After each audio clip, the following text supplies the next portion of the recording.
fam, welcome back to the channel. So today we have a food tag from Sandy's Life, 1 pound at a time, and if you haven't checked her out yet, go and check her out. I'm going to leave a link below in the comments, or in the description, sorry, and you could just click on and go on over to her channel.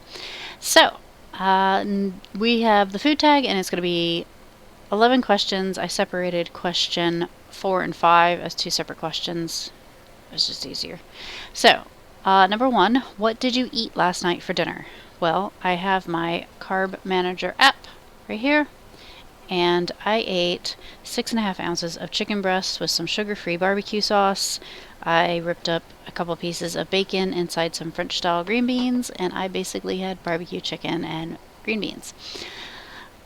Number 2, if you could make one food calorie-free for a year, what would it be?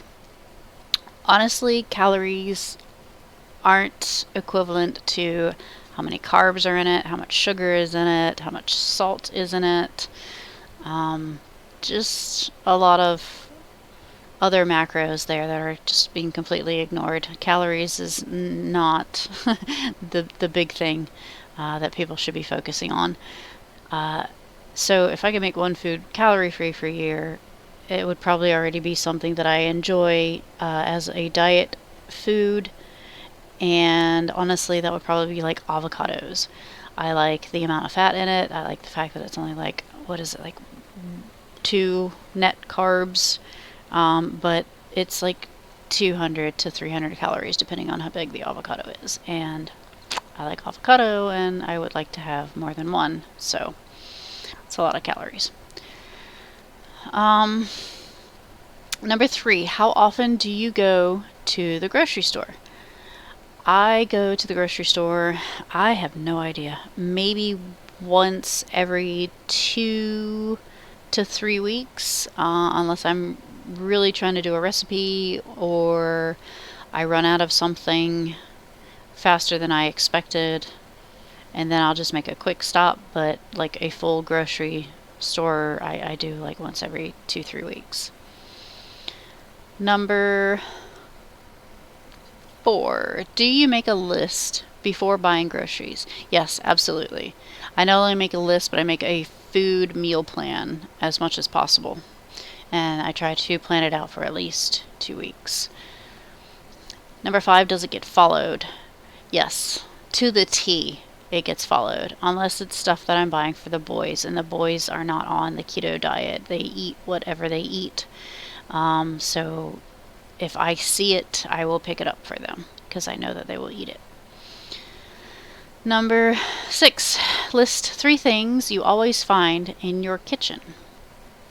A pile of dishes, clean or dirty. There's always a pile of dishes. I never have that side of the counter clear for longer than maybe 3 minutes. I could do the whole dishes or whatever and put them away, and the next thing I know I turn around and there's stuff in the sink. So there's always dishes. That's number 1.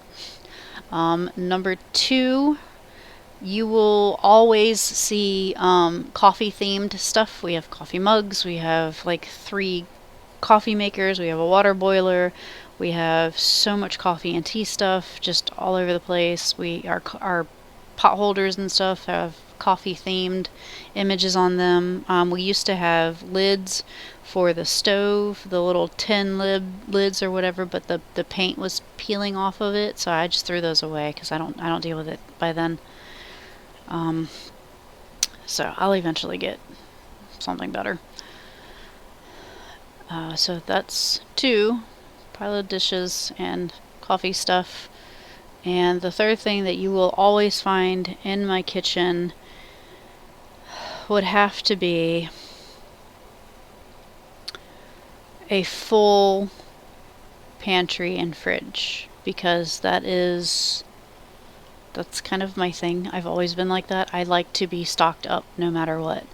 Like, even if it's stuff that hasn't been touched in a while, it's still like the ramen has been up there for maybe 3 months and nobody's really eaten any of it in a while, so, but it's stocked up. It's up there in the pantry. So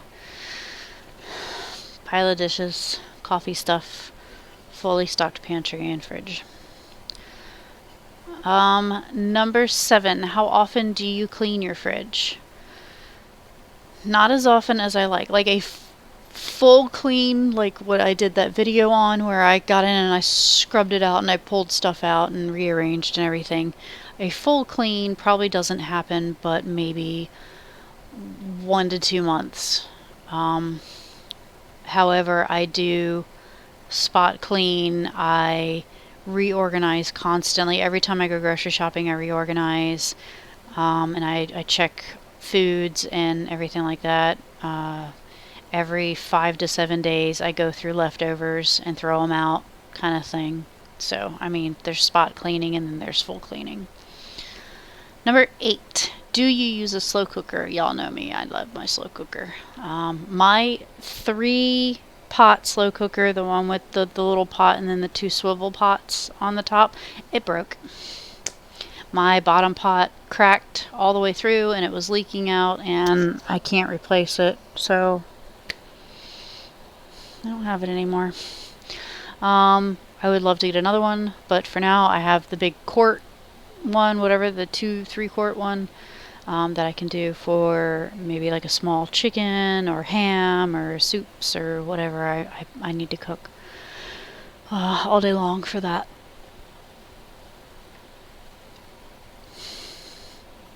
Number 9, how often do you try new recipes? Very often. Very, very often. You guys know this already.